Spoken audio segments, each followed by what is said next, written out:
Yes, indeed. The Jim and Terry Show's still at it. Still looking at Crazy Town, USA as our theme. I'm your host, Terry, and with me in the Hobbit Hole... I'm just got to get the Terry. Terry just berated me before we came on the show. I'm Jim. I can do it. I don't think I could snort like that right now. My sinuses are congested. I'm barely hanging in there. We're going to talk about one of our, someone I've taken to following. There are a couple of podcasters that I follow in terms of independent media that I consider reliable. One is Midas Canada, which is Charlie Angus, who's now heading up what they call the Resistance in Canada. He's still performing, by the way. He's still in his punk band. I am not worthy, my friend. I am not worthy, Charlie Angus. I commented on his podcast where he sang the record that Edmund Fitzgerald, I think he tried on an acoustic guitar. And I thought, good for you, Charlie. Good for you. So he's still performing. His band's still performing. I'm inspired. I don't know if they're doing punk. I doubt it. But their band is... they're still playing. Yeah. It's something Misfit Angels or something like that. Is that right? Something like that. Rebel Angels, something like that. Really? So, yeah. Well, I love it. Charlie Angus I do follow because he's all about uniting Canada. So he's doing the small town tours across. He was in Peterborough, and I wish I didn't find out about it until after the fact. It was sold out anyways. I would have tried to get in if I knew he was coming. So Charlie Angus, if you get a chance to follow him or you get a chance to listen to him or attend any one of his presentations, it's called The Resistance, and it's about resisting autocracies, about resisting dictatorships. It's about resisting, all the things that the convoy people in Canada thought was, liberal and conservatives.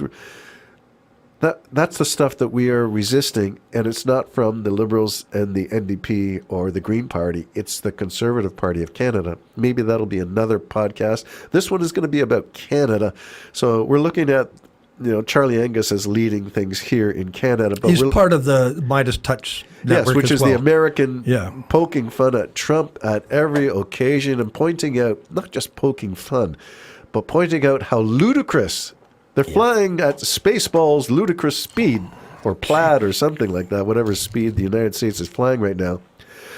And we talked about House of L.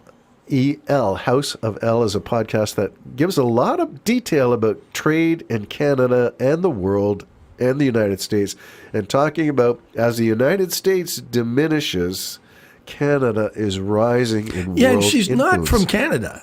No, she's not even broadcasting from Canada. I think she did her PhD in computer science in Denmark, but I'm not sure that that's where she's living right now.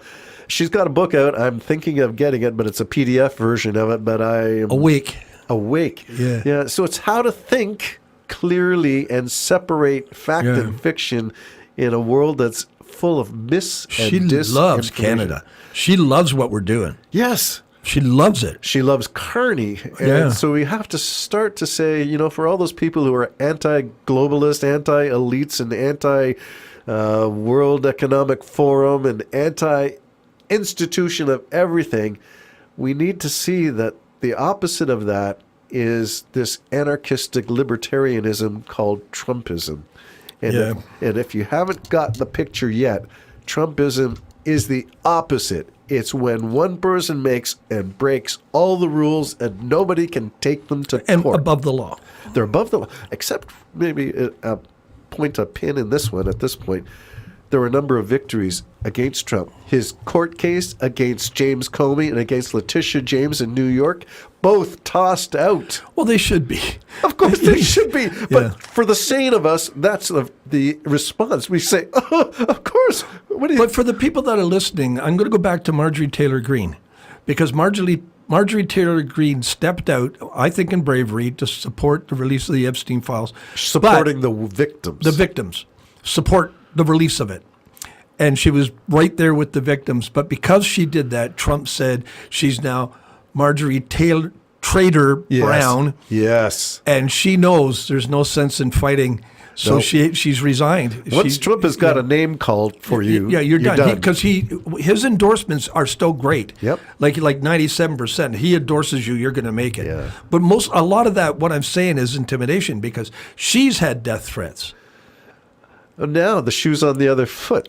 Yeah, When well, that's Republicans are what I getting said death to you. threats. She's sort of repenting. She said she's sorry for all what she did. I've heard her say that. Yeah, I'm not sure about that. Well, yeah, but I take her at face value, so I'm with you on that.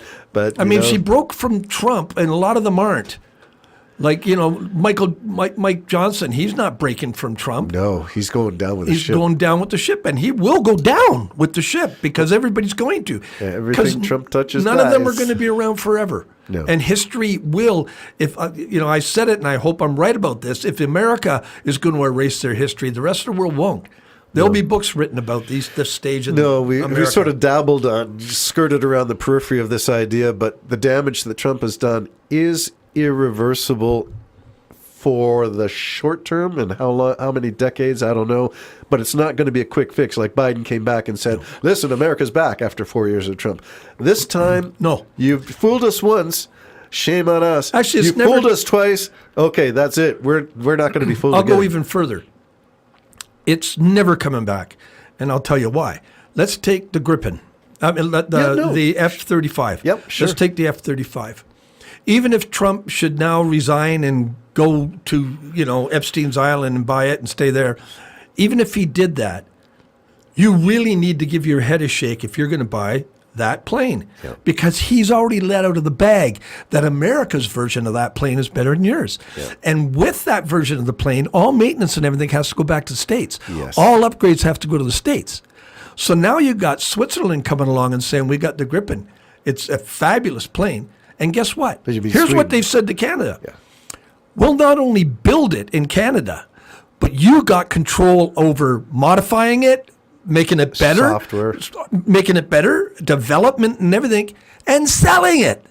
So that they're not just saying it's all ours, we got the control. They're saying you got all you're going to have all the secrets of all the guts, everything that's in it. You can change and modify for what you want. Well, you're still under the SAAB brand. Well, you're under the SAAB brand, And you're still but under that We're going to financial- operate. SAAB's going to operate in Canada, Well, and so- these are good jobs. Well, we have to talk about when we look at this defense procurement, that 70 cents out of every dollar spent has been going to the United States for all of these years since World War II. But Trump said it. Look at the betrayal. He couldn't keep his stupid mouth shut. No. He said it in front of everybody. Our F-35s are better than the ones we're selling 'Cause to you can't tell. Because you can't tell until we shut it off. And you can't tell who your friends are at the moment. Yeah, that's what he said. So they're building that jet.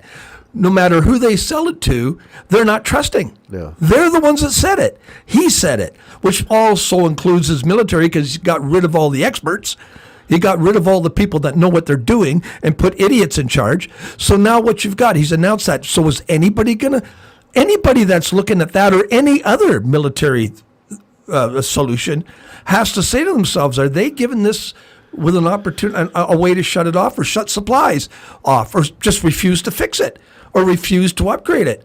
Because the upgrades come in and you depend on the United States. No, it where was- Sweden, with SAAB, is saying, you will be in charge of your own upgrades. Well, when the king and his wife showed up in Canada, you know that it's a big deal. Yeah, yeah. And it was not just him and his wife, the royal family showing up in Canada to back this Gripen a push. Mm-hmm. It's the company itself and its executives. It's the trade minister. It's the foreign minister. It's all kinds of diplomatic levels all arrived in Canada. This is a big push and big numbers of jobs. Mm-hmm. And you and I are both convinced, for the sake of Canada of the future, that having domestic production of these particular materials, war materials, is of benefit to us as a nation. It's part of nation building. It's like building the railway that unites Canada. Well, you take the Gripen. If you take that, consider the nation that built it. They built it for harsh terrain. They're same as us. So it's designed to be able to, number one, it can take off on a short On a highway. Yeah. Highway 11, Yeah, look it out. doesn't even need an airport. And it's built to be able to function under severe weather shifts. Arctic conditions. Yeah, Arctic conditions. So I think you need to look at that. You know what I mean? Spend now- your money in Canada. Spend your money in Canada. But they're also saying, what I liked about it, and I didn't know, they're also saying, and we will market it from Canada. Yeah. Sell it from Canada. Sell it from Canada. Here we Your go. The job. Jim and Terry Show. Sovereignty is us, I think. Okay. Bye-bye for Oh, now. wait, steal it. Oh, okay.